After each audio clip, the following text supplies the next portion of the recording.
Assalamualaikum warahmatullahi wabarakatuh. Selamat datang di Training Center Syauqi. Setelah membahas bagian 1 tentang pengenalan, di bagian 2 ini akan dibahas operator kontrol yang ada di dalam kabin. Operator kontrol berisi tentang pengoperasian bagian-bagian mesin seperti start-stop engine, traveling, pengoperasian lampu, pengoperasian implemen, dan lain sebagainya. Tanpa lama-lama, langsung saja kita mulai. Pada bike loader MST M544 banyak memiliki bagian di dalam kabin yang digunakan untuk mengoperasikan unit. Secara garis besar ada bagian depan, kanan belakang, dan belakang. Yang mana bagian depan berfungsi untuk traveling, monitor kerja mesin, dan pengoperasian lampu.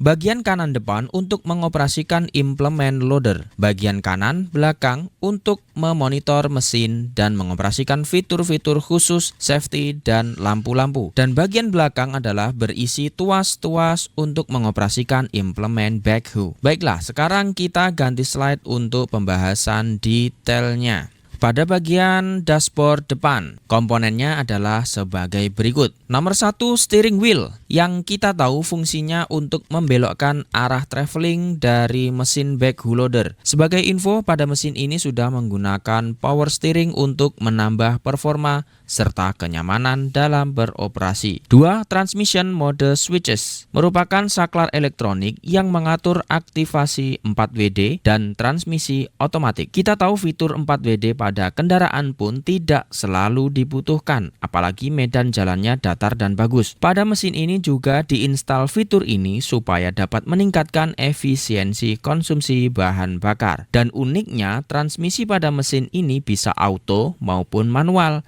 yang bisa diatur dengan cara mengoperasikan satu switch saja. 3, combination switch, untuk mengatur wiper, lampu sign, dan lampu dim. 4, transmission travel switch, pengaturan traveling maju atau mundur, dan kecepatannya adalah dengan mengoperasikan tuas elektronik ini. Dan karena tuas ini elektronik, menggerakkannya tidak membutuhkan tenaga yang besar, yang mana dapat menghemat energi operator sehingga tidak mudah lelah. Nomor 5, lamp switches, untuk mengoperasikan lampu kerja, lampu hazard, dan lampu kepala atau headlamp. Nomor 6, front dashboard display, menggunakan layar LCD yang berisi informasi tentang kondisi mesin secara real time, dan terdapat beberapa pengaturan seperti bahasa, jam, dan lain-lain. Nomor 7, menu switches, mengoperasikan dashboard display. Nomor 8, steering mode switch, untuk mengubah mode steering rodanya, yang mana mode steering ada 3, yaitu 2-wheel steering seperti mobil, 4-wheel steering untuk mengurangi radius tikungan, dan crab mode. 9, steering wheel position lock lever, untuk mengunci kemiringan dari steering wheel. Jadi, steering wheel bisa dimiringkan ke belakang atau agak tegak ke atas supaya sesuai dengan postur tubuh operator. 10, brake pedal, pastinya untuk mengerem roda belakang dari mesin backhoe loader ini. 11, akselerator pedal, untuk mengatur RPM engine, sama seperti pada kendaraan dan alat berat lainnya. Untuk front lamp control,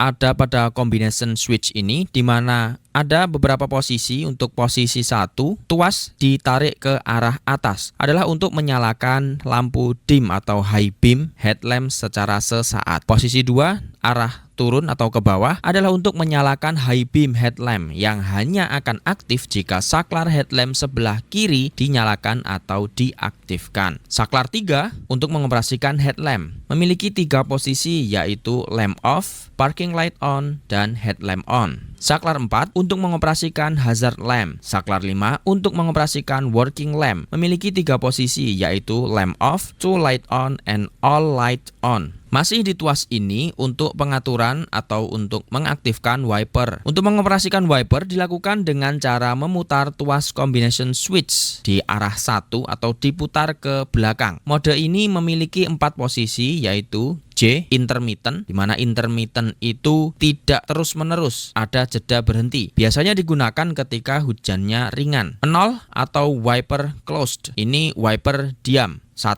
normal wiping, dia bergerak secara normal wipernya.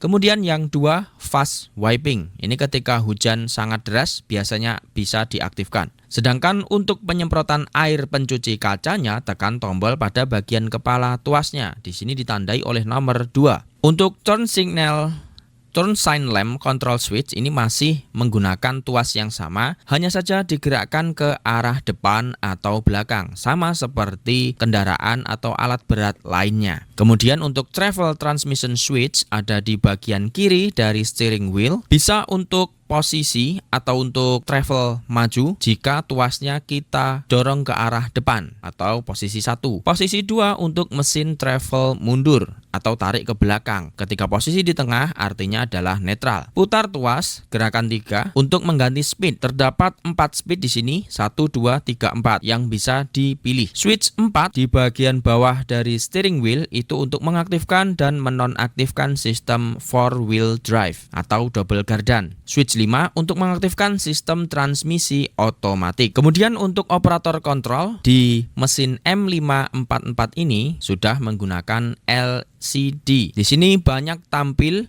untuk icon-icon yang menandakan kinerja dari engine, dari mulai beacon indikator atau rotary indikator, nyala atau mati, slow mode, standard mode, kemudian status tentang engine seperti oil pressure, ada suhu juga, suhu water coolant, kemudian kinerja lampu mana saja yang sedang nyala atau mati, status untuk automatic transmission, 4-wheel drive indicator, kemudian hazard lamp, status untuk steering, modenya seperti apa, ada 4 WS, 2 WS atau crab steering dan lain sebagainya. Dan untuk LCD tadi bisa diatur untuk tampilannya. Tampilan untuk monitor saat awal running biasanya tampilannya seperti sebelumnya. Namun bisa ditampilkan untuk setting atau tampilan yang lain seperti RPM atau mungkin hour meter dan lain sebagainya. Di sini tombol berbentuk lingkaran bisa diputar ke kanan untuk scroll item menu ke kanan. Putar kiri sebaliknya, tekan untuk enter menu dan dia juga bisa ditarik atau posisi keempat untuk kembali. Menu yang dapat ditampilkan diantaranya seperti pada gambar di bawah ini. Ada catatan errornya apa, vehicle info, cluster setting, bahasa, kemudian vehicle setting. Setelah itu pedal akselerator dan rem. Terkhusus untuk rem akan dibahas di sini. Dia memiliki 2 pedal. Satu pedal untuk mengerem roda sebelah kanan, satu pedal sebelah kiri. Normalnya 2 pedal ini dikunci supaya bergerak atau bekerja bersama-sama. Dan penguncinya bisa kita buka ketika kita ingin menghendaki unit ini berbelok lebih lincah. Jika ingin berbelok lebih lincah ke kanan, maka nanti rem kanan ditekan saat berbelok. Ketika ingin ke kiri, maka pedal kiri yang ditekan. Kemudian ada steering mode selector switch. Di sini dia memiliki 3 mode, yaitu crab, di mana sudut roda depan dan belakang itu sama arahnya, arah putar atau arah beloknya sama, sehingga nanti efeknya pada unit dia akan berbelok atau bergerak seperti kepiting yang bergerak ke samping. 3 posisi 4-wheel steering, di mana di situ roda depan dan roda belakang sudutnya berlawanan. Jika depan ke kanan, yang belakang dia ke kiri, sehingga nanti radius putarnya atau radius tikungannya dia lebih kecil. Untuk 2-wheel steering itu berbelok di bagian roda depan saja, sama seperti mobil atau truk. Di sini ada keterangan untuk memilih mode steering, luruskan dahulu posisi semua ban, depan atau belakang. Kemudian untuk operator kontrol di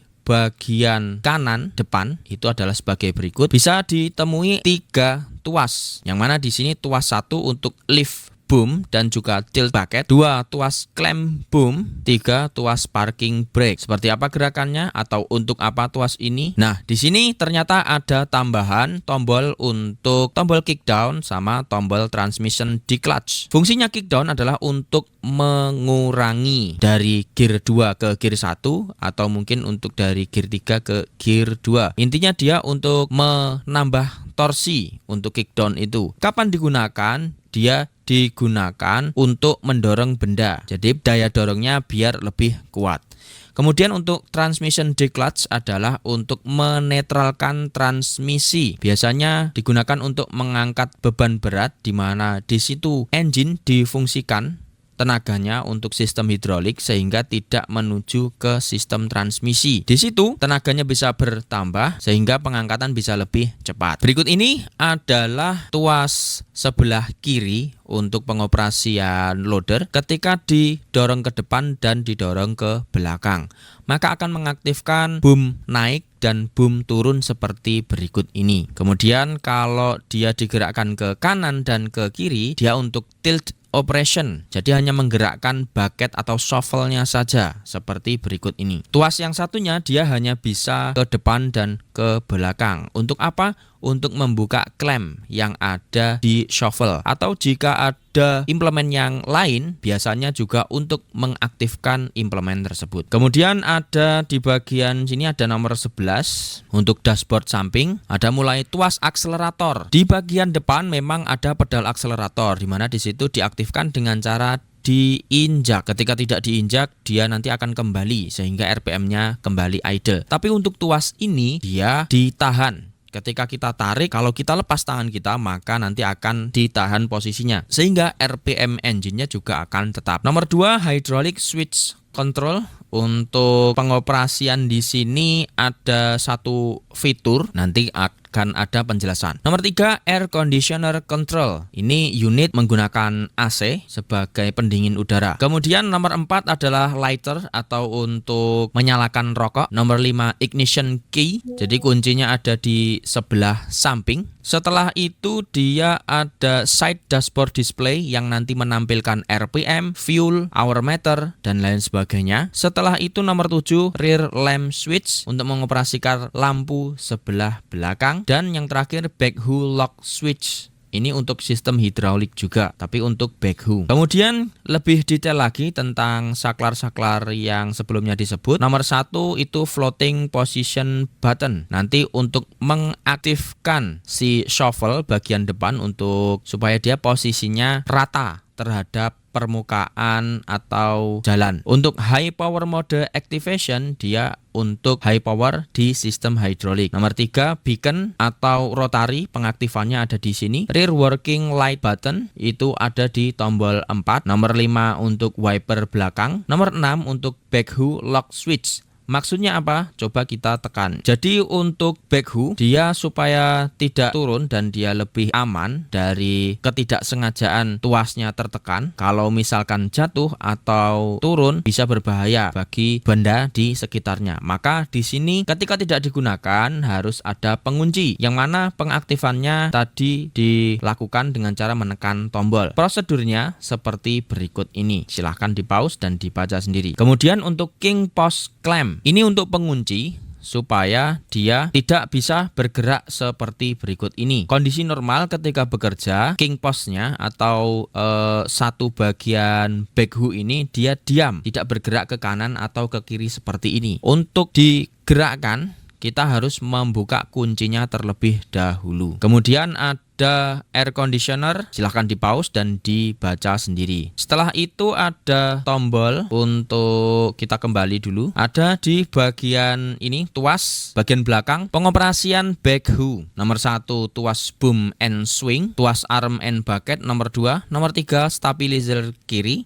Nomor 4 stabilizer kanan. Nomor 5 tombol klakson. Nomor 6 pedal telescopic arm jika tersedia atau untuk attachment seperti breaker. Untuk backhoe arm operation, jika kita menghadap ke belakang, ini tuas kanan, kita gerakkan ke depan dan ke belakang, maka efeknya seperti di gambar untuk menggerakkan arm. Sedangkan kalau untuk ke kanan dan ke kiri, dia untuk menggerakkan bucketnya saja. Untuk tuas sebelah kiri, jika ke depan dan ke belakang untuk menggerakkan boom seperti ini. Untuk ke kanan dan ke kiri dia untuk gerakan swing. Kemudian stabilizer operation, dua-duanya sama untuk mengoperasikan kanan dan kiri. Kenapa tuasnya ada dua? Karena kadang kondisi tanah dia tidak rata sehingga perlu penyesuaian ketinggian stabilizer. Oleh karena itu tuasnya dibuat ada dua, kanan sendiri, kiri sendiri, seperti berikut ini. Oke, tambahan untuk sistem hidrolik. Tuas-tuas penggerak implemen tadi terhubung ke spool hydraulic control valve melalui linkage dan belum terkontrol menggunakan modul elektronik, sehingga ada beberapa gerakan yang perlu sedikit pembiasaan supaya bergerak secara mulus. Contohnya ada di bagian backhoe. Oke,